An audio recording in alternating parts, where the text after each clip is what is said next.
From a business perspective, in Malaysia, you cannot follow up too closely, right? Over here, you send a Really? proposal, 3 days you call up and say, next week, settle up. That's what I do, leh. It was good I went for lunch with them because they told me it's important that you come out to meet us so we get to know you, you get to know us, so that when we do the show, we all know each other already. So it's not cold. And on the back, after that, I heard it's very expensive. Because at that point in time, as an idiot, right, to the market, I just convert. Oh, this is my rate here. I convert. Then I tell you my rate. Then the person just look at it like, this is my 1 month marketing budget. Right? Something along those lines, yeah? And they just freak out. It goes back to the culture, right? It's a very people culture. And Malaysia is very hierarchical, which means the top boss always wins. So if the boss likes you, it's regardless of rate. It's true. Right? So in Malaysia, the price flex elasticity is huge. If they don't know you, then they will play with the lowest price. If they know you, then price is not a matter. So, it comes down to who do you know.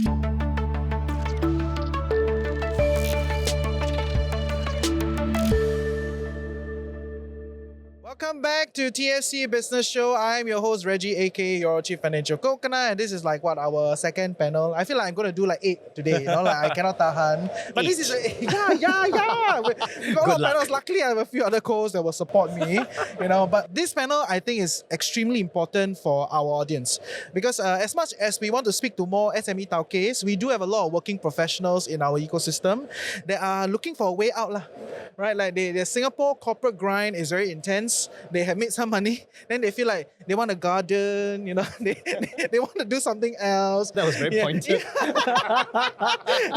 They want to explore another way of life. Right. And people will start to think like, maybe Singapore very hard to do business, let's do Malaysia. And then live a life there and carve a life there, right? So that's kind of the whole basis of today's discussion. So I want to introduce our co-host, Sofian. You want to introduce yourself? Hello, hi, I'm Sofian and I'm a founder of a consulting firm, Seyrul Consulting.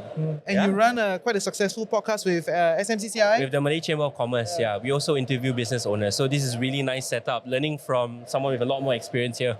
Thank you. Yeah, this one I can take these days. You can take I can take it, yes. But great. Thanks for joining me on this. Have fun. If not, I'm going to do 8 on my own. And I have great guests on set. For everybody that somehow don't know you guys, you want to introduce yourself. I love it because I think everybody knows you lah. But Not necessarily. Okay, it's important that, I was just saying that... Is there a generational thing? Obviously, it's a generational thing. Gen Zs don't know who the heck I am. But anyway, it's fine because my name is Hossan Leong and I started life as an actor and entertainer, and now I run a couple of businesses both in Singapore and in Malaysia as well. Yeah, awesome. And yourself? My name is Isaac Peter, and I'm a Malaysian. I'm a Singapore PR. So you're the other way around, huh? Today we got two sides of the causeway coming in and out. Correct. Okay, so I started my career in Singapore in 2000. So I've been around since 24 years. That's long, man. And now I moved back to JB. So I run a consulting business both in Singapore and Malaysia. So maybe to set the stage, can you elaborate on some of the businesses that you're doing? Let our audience understand you better beyond your name and what you do. Yeah. I have a company called Double Confirm Productions here in Singapore. Double confirm. That's a trademark. That's the trademark. Confirm and double confirm. That's trademark. Yes, don't steal it, please. I run corporate events, like corporate entertainment. I provide that for clients who need comedy, who need a host, who need entertainers basically. I also create stuff for them to make it exciting for their events. And across the causeway, I have Double Confirm Arts and Media. The reason is because in Malaysia, I have a second wing to my company where we do corporate training, where we do media management, crisis skills, as well as presentation skills for people who need to go into the boardroom to pitch for investors, to your board of directors. And we train people how to present themselves credibly, so to speak. So basically, I run both sides of the causeway. And in Singapore, I still am doing what I do best. And in Malaysia, we are trying right now to establish longer, hopefully long-term clients. It will happen. It will happen. Why don't you do that here? I also do it here, but here, I don't do the training as much. My business partner, Paul Carr, does that. So we thought that with two companies, why don't we go into Malaysia and combine both? Double Confirm Arts and Media, Sindaran Berhad, must say, no? Sindaran Berhad. Must say. Sindarian Berhad. We have two wings. So basically, two-prong, corporate training and corporate entertainment. Great. And yourself? I do OD consulting. So basically what I do is I work with corporates in terms of upskilling and developing their people. So in Singapore, we have WSQ and all, and I'm ACTA certified for the Singapore side. But the way business is done in Malaysia and Singapore is extremely different. Yeah, that's why you're here. Yeah. That's why we're here to talk about it. Yeah. Of course. The kind of work I do is a lot more on leadership development, but specifically in terms of acclimatizing people to the local culture, because the way you do business in Malaysia and Singapore is very different. On the surface, it looks the same, but the internal nitty-gritty is very different. Can you elaborate a bit? Okay, example, right? So I was just talking just now, like doing business. In Singapore, we are so used to remote working. So I could basically have somebody in Hong Kong and we kind of get it working, right? You cannot do it in Malaysia. You need to be present in Malaysia. You can't run it from across the continent. No, my whole team is remote. And I have people in Ipoh, in Johor, in KL, different places. True, but you notice the business pace is very different. Over there, it's a lot more sayang, right? So you need to go down, spend more time with them, see how they're doing, buy them coffee. And that works wonders. I've seen Singapore business people who runs it from here, and they will tell them, why are you spending so much time having dinner with the people, right? And the guy in Malaysia will say, but that's the client.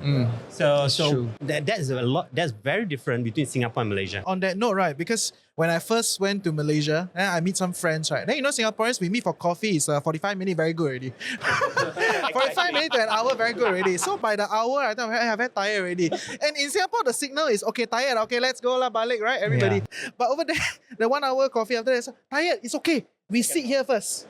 30 minutes later, we can go to the next place. And I was like, oh. So I think that's what you mean by like soft culture difference. Oh, definitely. Yeah. It's relationship before business. So are we able to be friends? So mamak-session at night is amazing. So you want to connect with them, go after dinner, right? Mamak-session works wonders. Even when I want to close high-end corporate clients. I would say as you move, if they are more exposed, then lesser time, but they are very, very Malaysian, then you really need to spend time. So for example, even when you're networking, don't start with a business card. Absolutely, yeah. That's so Singaporean, right? Yeah. Exchange Here's card. my card, For them, it's yeah. no. Have a conversation until they ask you, can I have your business card? Then only you exchange. Interesting. Yeah, so it's very different in the subtleties itself. Is that your experience or do you have presence there? I mean, SMCCI is like the go-to, right? For this whole Indonesian, Malaysian, Singapore business going when around. you mentioned, thing. hey, here's my card. It's so common when you go all these like formal networking events, right? Cards are the first thing that comes out. But nowadays is really, hey, can I just have a short conversation and just get a sense of who you are, what you're about, something that you did at home? Do you do your gardening? How's your cat first? Before I actually have a business relationship with you. You start with your story, right? A Exactly. story. You want to know more about that person. Yeah, being personal, Yeah, right? being personal. Then you go into this is my card. On That's the what flip side though, I would like to think like, do you think if we were to adopt that kind of method, how we do it in Malaysia, here in Singapore, do you think that will work well? You will lose a business. Really? The person will, because in Singapore, we always have this thing, but we don't have enough time. So when I meet you, within the first 20 seconds, I want to know, is this conversation going to be Worth it. productive? Yeah. Right? So if you don't talk about business, I'm thinking, oh my gosh, I'm wasting time. Objectively, based on your own anecdotal idea, right? Yeah. In Malaysia, you can like kind of spend more time, chit chat, and then the end result will still be good. It becomes better, right? Yeah. So that's one of it, right? I think the other thing from a business perspective, in Malaysia, you cannot follow up too closely, right? Over here, you send a proposal, 3 days you call up and say, next week, settle up. That's what I do, leh. I mean, for me, it's like, time is money, and I gotta get. Agreed. I want to plan for you. My friends in Malaysia say you can never shake off the Singaporean in you, right? And these are some of the very subtle things, you just have it. Yeah. And I think one of the things is because in Malaysia, and I think it's neither good or bad, it's just culture, right? Yeah, it's just culture. It's Absolutely. very hard for people to say no in Malaysia. So they rather avoid you than saying no to you. I see. So the whole idea, if I avoid you long enough, you should know it's a no. So clients take note now when I hound you. In Singapore, I want to quickly tell you a no so that you stop phoning me. So very different take to That's the so same thing, right? interesting, Yeah, exactly. Okay, So the okay. people culture there is extremely different. Because there's one experience which I think I spoke about with you. I was invited to do just a 20-minute stand-up comedy segment. And normally in Singapore, when I do stand-up, I just tell them my quote. They tell me what time to turn up. I turn up, I tell my jokes, I go home. right? So transactional, right? But that's Yeah. the way we do it here. Very efficient. So it's in Malaysia, when someone hired me just recently to do something, they said, let's meet for lunch. So I said, lunch? Why? Yeah, no. yeah. Are you afraid Exactly of what what went I'm through my going head. to say? That you want to know my jokes? Yeah. They said, no, just have lunch, get to know you. I'm like, okay. So we went for lunch. And then it was good I went for lunch with them because they told me, it's important that you come out to meet us so we get to know you, you get to know us, so that when we do the show, we all know each other already. So it's not cold. Yeah. You know, so I really appreciated that from the client. And I said, yes, from now on, I'll go for lunch with everybody who wants to go for lunch with me. I'm very free. You should try that here in Singapore. If you do that here, people roll eyes at you.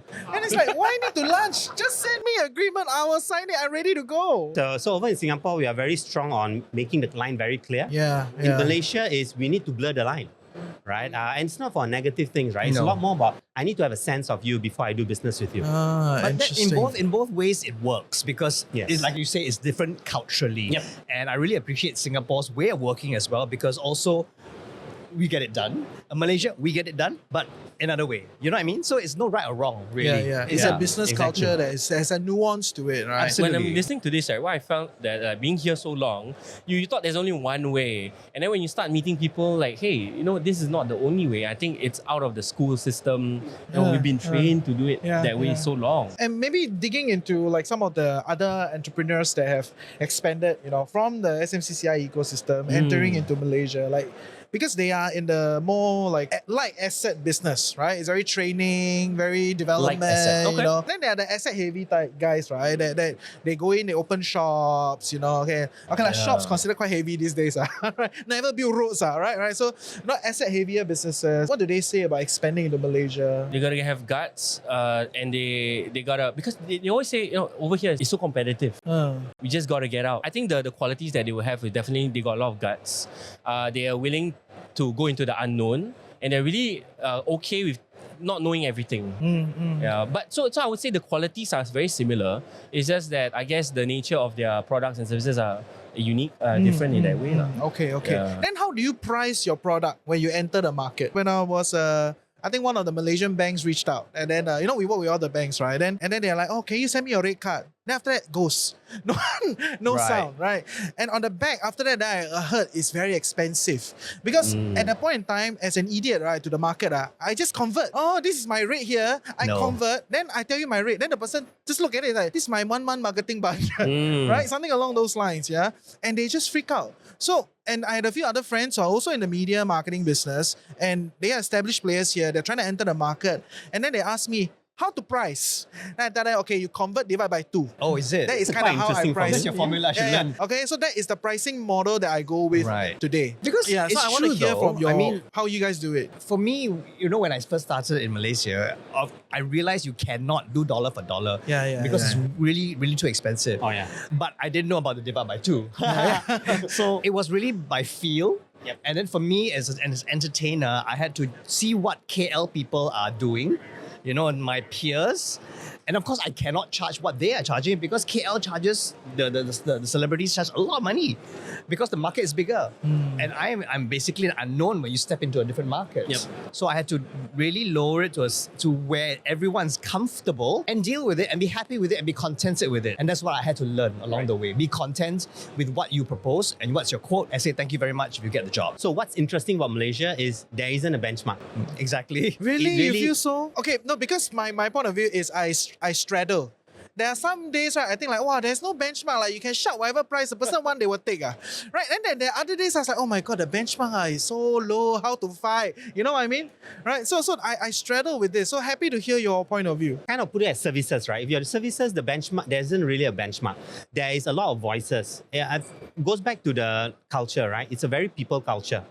And Malaysia is very hierarchical, which means the top boss always wins. So if the boss likes you, it's regardless of rate. It's true. Right? So in Malaysia, the price flex elasticity is huge. If they don't know you, then they will play with the lowest price. If they know you, then price is not a matter. So, it comes down to who do you know. Yeah, so I think that will be one way I look at it, right? Now, my product is a bit more commoditized product. So like training and all, they do have certain rates. And just like in Singapore, we have WSQ, In Malaysia, they have their HRDF. HRD. So there is a price, and majority of consultants play at that price. I play at above the price. And what's interesting is you need to assess the person you're working with. If the person is very much like a Singaporean, then you have to play the Singaporean game, right? If the person is like a Malaysian, then it's a lot about building the friendships, rapport, and you cannot run away from social media presence, right? Yeah, absolutely. People size you up on that. On that note, right, the pool that you're talking about, actually, it's part of the Malaysian system, right, where all the employers have to pay an X amount to the employee, or based on the employee into an account. Yep. Right, and in this account you can tap on, right, and so service providers have to tap on this account. Yes. Right, and I know there's a lot of money in this account, It's collectively huge. across the board, but there is certain requirements, certain stringents to of this course. thing. Can you elaborate more about that? Because I was telling my friends, do you know that in Malaysia, across the workforce, because of this system, there is X amount of money put on the side. To be and then tapped everybody on. was like, really? I want to sell there, right? So please elaborate for us. Earlier on, you're talking about pricing. So you cannot charge the Singapore-based pricing. Yeah. But so if you go to Malaysia, you're looking at volume. So Malaysia is 33 million population. Singapore is what? 6. Yeah. Right? So 33 million population, and the workforce is growing, right? So if you're going to go Malaysia market, you need to recognize, you need to price it locally, but you need to think of a long-term game. That means we are going on volume. So if you look at it that way, they have their HRDF system, which is similar to our WSQ and Skills Future in Singapore. But the good thing is Skills Future in Singapore goes to the individual. In Malaysia, it's purely through companies, right? So the pool is huge. And the biggest challenge in consulting and training is creating awareness. So you'd be surprised the amount of companies who have no idea what training is. In Singapore, we are just overwhelmed with it. Yeah. Right? Everybody He is say like, one, no, I say one. It's true. no. I used to do projects with the government sectors and all, and people are... The there's training such a never thing- stops. I always get a upskill. Yeah. Do you know in Singapore there's such a thing as training fatigue, right? People have gone to the point eventually when the boss asks to go for training, they look at which hotel you're having the training because let's go for the food, right? I've just to train. In Malaysia, it's the opposite. Not everybody understands training, Right. right? And that's quite surprising. So the money is huge. It's about bringing value. And I think what was interesting is after COVID, there were more employers looking for quality training rather than just the cheapest training. So that's starting to happen right now. Yeah. I think for us in Malaysia is to get the word out there that we are there. Yep. So I think that's why we're doing the HRD conference in October in KL. It's still a learning process for me and my business partner to how to position ourselves, first of all, in Johor. Secondly, in KL and Malaysia-wide. Because, I mean, we've done training in Ipoh and all that stuff, but I think to get the word Who out there... engages you in Ipoh for Well, training? Oh, Ipoh is where the food is, man. I want to know. It was the girl guides. Wow. Yeah, the girl guides. Because really? they had to do a presentation for the Queen. And that was she's the their- patron, right? She's the patron. Yeah, she's the patron. And so it's about getting, teaching them how to be confident presenting in front of a huge crowd. That is so cool. So so I mean, it's interesting for our kind of work that we get to travel around, that we get to meet new people. Our clients are always brand new. Yeah. And sometimes we get repeat clients. But here in Singapore, we also have very loyal clients, which we're very grateful for.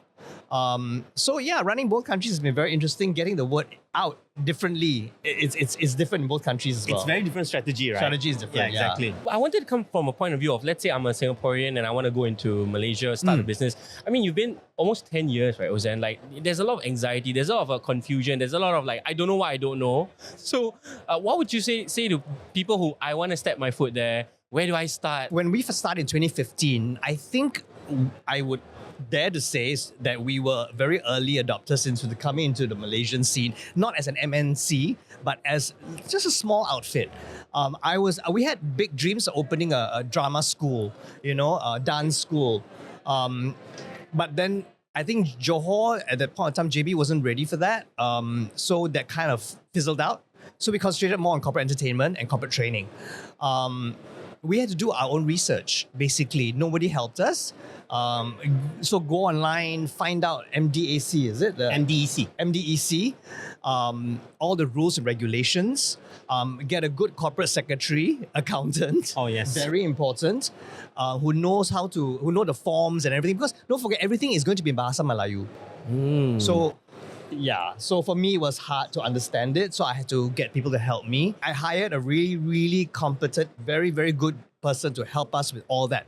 You know, go office, go to MBJB, fill in forms, make sure you got your license, then have us at board. And they sign don't work board. on Fridays. And they don't work on Fridays. Hack, don't, I found out. Thursday, go at 3 p.m. because they want to knock off work already. Yeah. So you should get approved one. Hashtag just saying. Hashtag You just see, saying, I yeah. gave you a hack, Yeah, right? yeah. But I mean, do your research. I would say, please do your research. Don't just say, oh, I just want to go in blind. Cannot. You must. There are rules, there are regulations, there are things that you have to be very aware of before you step foot into a different country to do anything. So let's say the research is done. Then how about the people aspect? Like, okay, so I've got all the corporate secretary and the finance stuff up, right? But I don't know anyone, or I don't really have partners or contacts. I don't have a network. Wow. Especially when they are like professionals here, right? Like you're a Yeah. professional in Singapore, then you have garnered your skill set for 20 years, then you think you accumulate enough, you want to, explore a different life. I would say, Yeah. very important, get to know the people in the Singapore consul, the consulate, because they have all the contacts. Right. Why not? You say, I am a Singaporean, I want to set up my business in Malaysia, in Johor, or in KL, or wherever. Get to know the Singapore consulate, the High Commission, because they have all the contacts and they will help you. Enterprise Singapore, so many EDB, I mean, those are coming in, but those going out. IE Singapore. IE right? Singapore, I beg your pardon. It's true, Right? they got KPI, just saying. So they So- will talk to you. They will help you. Why wouldn't they? Because you are bringing the Singapore brand out, what? And so that's what I did as well. I made friends with, and they're now really amazing friends of mine, people in the Singapore consulate and Singapore Global Network is also SGN another as well, yeah. SGN. Yeah, It's yeah. under EDB. Yeah. correct. And get to know people like Isaac because he's very, he got network. I built over time because Exactly. because I work in Singapore. I never worked in Malaysia, right? So when I go back, I had to literally start from scratch, right? But I think when you're talking about going to Malaysia, right? Doing your research via formal market research is one thing, but being on the ground is totally another thing, Absolutely. right? And Malaysia is so huge. The market is very different between KL, Johor, Malacca. It's a very different market. Yeah. So you cannot assume everyone's the same. Can you give us an overarch? I know it's a bit of a it's a high calling, it's not easy, but give us a arc of like overall in the consultancy, this kind of services business across Malaysia, different state. What are we looking at? How does it look like across the different states? Generally, you have your main states, your Penang, your KL, Selangor. I think right? the other states not very happy, when you say they They are the more industrial, they are the more cosmopolitan, right? Yeah. Now, interestingly, Johor. So Johor is the second most popular state in Malaysia. The first is being Selangor. Despite having the most popular state and having majority of people working in Singapore, they don't spend like a KLians, right? So I was just talking with Hossan the other day. A lot of people assume Johorians earn Singapore dollars, will spend like Singaporeans. Not true, right? So they still behave like Malaysians in terms of spending.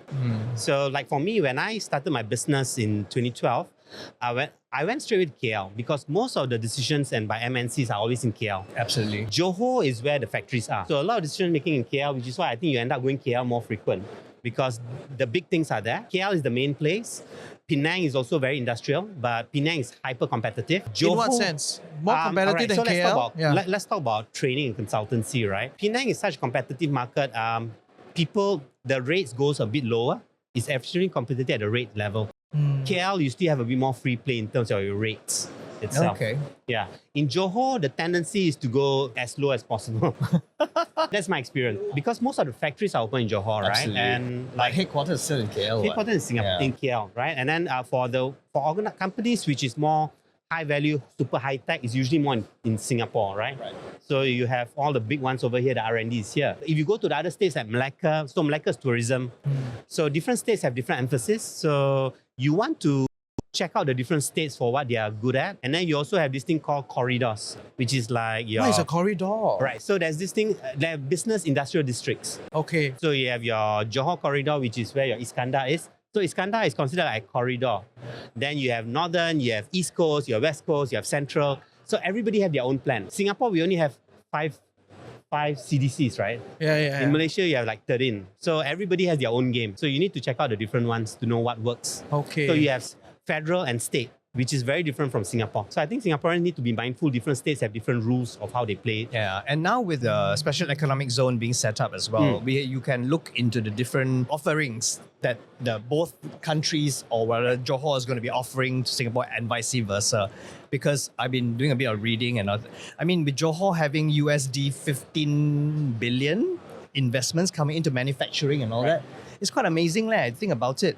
And so if you're thinking of coming in, there are some industries I think which you probably could do well in, depending on what you do with how you say hard assets and stuff like that. Ones. Hard assets. And then there are the services like for like food, F&B, hospitality. Because now Johor, how many hotels, new hotels coming up? Novotel is opening. Sheraton is opening. All for Singaporeans, right? I mean, exactly. No, because then- he just said, right, Johorians don't spend like that. That's to attract, people coming in, so Johor will grow. So on the flip side, Johor will then start to up the salary of the Malaysians, of the Johorians, so that the quality, so that people can remain in Johor, stay where they work, rather than come in and out every day. So it makes sense to make both countries or the state of Johor grow as well. One area of opportunity for Singaporean, because when I started my career, I was in engineering, right? So you're looking about the investment, right? Having engineering firms to provide support services. So for example, a lot of the Malaysia has just came out with a semiconductor master plan, right? In terms of the design and all. I think that is an opportunity for Singapore because we have been doing R&D for we, meaning in Singapore, have been doing R&D for the longest time. So I think there's opportunity for them. Spillover industries in terms of support industries. I think that will be a big thing in Johor with the Singapore Johor zones, Special right? economic zone. So for example, simple example, I used to be doing jigs and fixtures. Those are the things that we need because in Malaysia, highly skilled in this area are few. Majority of them are in Singapore. Right. So there are a lot of rooms for SME manufacturing. Right. Support services, semiconductors coming in. Those are the areas that Singaporeans can look. In terms of F&B, and this because my wife is Singaporean, when we moved back to Malaysia, I just told her all you need to do is improve on service. And I think Malaysia has no issue with, Malaysia has good food, but service is always the usual complaints, right? So Singaporeans, if they do business or F&B, it's a matter of just upping the service and you will do well. So the big thing now, I think in Johor especially, are the data centers that are coming up everywhere. Really? And so Johor has this, I think on the whole, but Johor has this green plan, I think. They want to, because data centers use a lot of water, a lot of resources. And a lot of companies are coming in to try and be sustainable. So giving the water back to the communities that they built the data centers at, which is, I think, is important. So I think Singaporeans who want to go and start businesses there, sustainability is a big thing. Health tourism is a big thing as well. Oh, yes. Okay, so those are things that if you want to come into Malaysia, have a look at those services or those manufacturing, semiconductors. Oh, yeah. And the medical industry as well. I mean, they're making stuff in Johor and selling to the rest of the world. And there are hospitals in Johor where you can tell on your CPF. Before I kena attacked by Sabah Sarawak, right? So I feel like the discussion always, like you must say the whole peninsula first, then Sabah Sarawak on the side. pop out on the I'm side. very right? interested in East Malaysia. I've never been. My brother lives in Sabah. And I was just telling Sabah is the second most populous state in Malaysia. Now, Sabah, personally, you might want, if you are thinking in terms of ecotourism, Sabah is an amazing place. It's amazing. I don't think they need us. They are doing amazing things Okay, there so I already. think there's a difference. Sabah has a lot of land, right? But they may not have the know-how on how do you do ecotourism. So I think one of the things that as you talk to more Malaysians, you have two kinds of Malaysian. Those who are globally exposed and those who are not. And majority of those who own what we have in Malaysia are not so exposed. So for them, they're just happy with what they have. And this is where the opportunity to come and partner with the locals to have a more global mindset, right? So for them, if ecotourism means you just go to the kampong and stay, not thinking of how do you extend that. Take the Bali playbook lah, that type of vibe, right? Yeah, Correct. Yeah. So Sabah is a great place for ecotourism. Things are slowly improving. The roads are getting better right now. And more houses are coming up. I think it's a lot cheaper than Semenanjung. It's a nice place. Sabah is Prices are a bit amazing. more expensive compared to Semenanjung. Now, the other thing, and this is just my experience, I find minus KL, Sabah is another place where people speak reasonably good English, really good English. It's true. So that's one thing I noticed, right? You have a lot of Sabah and Sarawakian who speaks good English, and that may be an asset itself over Yeah. there. But is it just a very tourism type of game or? Yeah. You have It's a lot. oil and gas as well, right? Oil and gas, not so much Sabah, it's more Sarawak. Oh, Sarawak, okay. Right, Sarawak and Brunei. But Sabah, I think you have, the other thing will be the logging and the forestry. So that's forestry. part, right? But if you're talking in terms of sustainability, Yeah. because one of the things that if you're starting to look from business to business, I think BCA standards, BCA, the building, Yeah, they are over bringing here. the Singapore energy savings into Malaysia. So there are places, I think Sunway is taking it, Okay. right, to actually promote this whole idea of greenery. So BCA standards are going in, so Singaporeans can actually bring that more and more. Amazing. That's a great idea. Yeah. Great idea for you guys. Amazing, Yeah. amazing. And then in Sabah, you have a lot of the eco stuff, right? I mean, I would Yeah. say more eco because that's most obvious. Yeah, yeah. Durian. Sabah has this one durian that is amazing. Is that It the tastes red color one? Yeah, the red I've color never tried one. it. Tastes I like have not tried that, tastes man. like cream. You know, like when you See, there cannot you even go. pick it up. Sabah, Another reason. I don't know why they never export. They need to export. Okay. Once again, Yeah. people are not exposed, right? So they're just happy. I think one of the things in Malaysia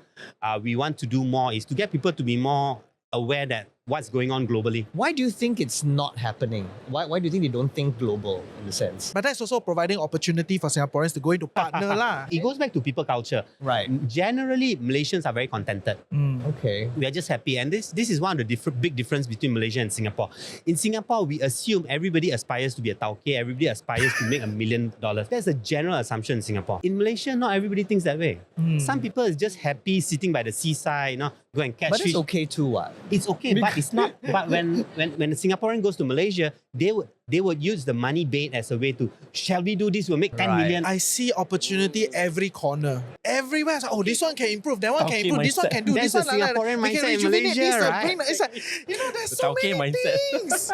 Generally, Malaysians are very contented, which is why the people culture is important. So I think the way I find how Singaporeans can partner Malaysians is bring the business savviness there, but respect the locals in terms of recognizing they want to Yes. build a relationship. Yeah, I think and so. symbiotically grow it. But I Yeah. think the other part is learning to slow down. I was always asking him, how's your Have I slowing down, slowed right? down? Singaporeans find it very hard to slow down. If you are at your work desk in Singapore and you don't do work for 10 minutes, you will feel guilty, right? You just need to keep busy. In Malaysia, 10 minutes is not enough. It's a good synergy if you can do that. Yeah, absolutely. So just to recognize, not everybody wants to make $1 million. They Yeah. will talk about it, but they may not want to go over it. So we just need to recognize that. Oh yeah, if you have any comments, any questions, put it in the comment section. We'll answer you maybe now, maybe next podcast. We'll see where it goes. But I also want to highlight in Sabah Sarawak, there's a lot of tech talents. Right? Yeah. It's very undertapped. Like a lot of people are struggling to recruit tech hires. in Sabah and Sarawak. In Sabah Sarawak. Oh, yeah. So okay. there's a lot of. I think the government is investing a lot. Once the government puts out the infrastructure, especially internet, the locals will just bloom, right? Because we have a lot of smart talents, and I think Malaysia has a lot of talent. It's just that either they are comfortable where they are. Which is the beauty of Malaysia, right? You can be comfortable without doing a lot, right? This is the beauty, and it's also the whammy in that sense, right? I sense envy there. Yeah. Of course, I am envious. Yeah. But I think livability as well in Malaysia, if you want to come and set up a business and live there, because you have to be on the ground, like you say, Oh, yeah. to That's right. network, to meet people, to set up your business. I think for me personally, it has been, because we always go, wow, you live in JB, like very far away like that. Actually, no, it's Woodlands plus 20 minutes. Come on, seriously. You live in Woodlands, Sembawang, it's already very far from where we are now in Suntec, where are we now? Marina Bay, Suntec City. But you know what I mean? It's literally from north to south. So it's not that bad. If you want to live elsewhere in Kuala Lumpur or Penang, of course you have the distance. But I think livability in terms of setting your business there is very doable. And of course, it's definitely much, much more reasonable and cheaper than Singapore. However, like I said before, you want to set up your businesses, please make sure that there are hoops to go through. Oh, yeah. Okay?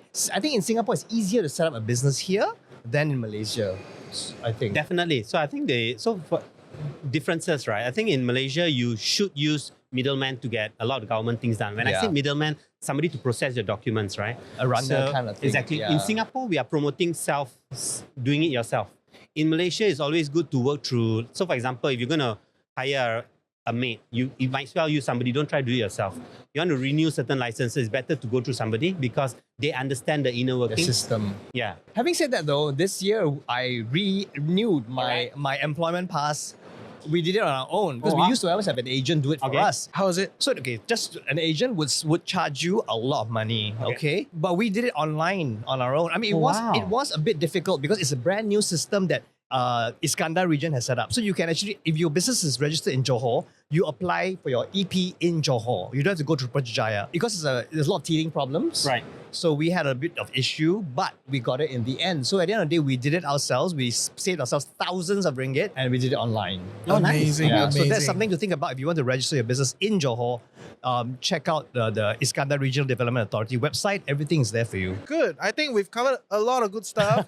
Any last things anybody want to add for Singaporeans trying to enter the Malaysian market? You know, if not, we can just round it. I would say opportunity is huge, right? Malaysia is scaling up. I think our GDP is going up, is increasing, I think 3%, 2.9 kind of thing. The opportunity is huge. I think what's important is playing with the locals. Yeah. You really need to understand the local culture, right? It's not about who's a better culture, it's recognizing that's the Malaysian culture and you have to work with that. If you can do that, I think life will be amazing. But you know, having said that, I think once the RTS is ready, that's a huge game changer for Johor Oh, sure. and definitely. Singapore. Because, you know, I think there's only one point of immigration and customs, I think. Yes. So there's just in one Bukit station. Jaga, right? Yes. Yeah, and then you're in Singapore already, back and forth. So I think that is something to look into. If you want to start a business in Malaysia, Johor would be a good starting point, I Oh think. yes, if you want to buy property, now is the time. Yeah. Prices are going up already. So now is the time to buy property if you want to. But yeah, it's true though. I mean, Yeah. it's important to think about all these things. If you want to start a business, you want to live in Yeah, Malaysia, yeah. all these things come into play. Yeah. Step by step, we test it out, okay? Step by step. Cool. Any last things from you? The biggest thing I got was really just don't impose your own expectations how Singapore How works. things work This here, how yeah. they should work. You know, just respect the culture. It took me a while to be honest because, you know, live in born and bred here. But, you know, now it's learning how to sit back and be content. Yeah, and yeah, work with it. Or if I maybe give a final kind of thing, right? Never compare. Never go and say, in Singapore, we can do this, Yeah. right? You do that and you're going to get it. Never do And that. stop saying everything is cheaper. Oh yeah, don't It's be a very chicken, man. irritating. I never say all that, Just Yeah. saying, No, it's right? true. I'm just reacting. Okay, thank you for your time. Thank You you. know, if Thanks, our audience guys. would love Nice. to connect with you. They can check you out on LinkedIn. Oh, I think please that's do, probably yes. the best platform. Thank you. Thanks again for TFC Business Show. See ya. Bye. Bye.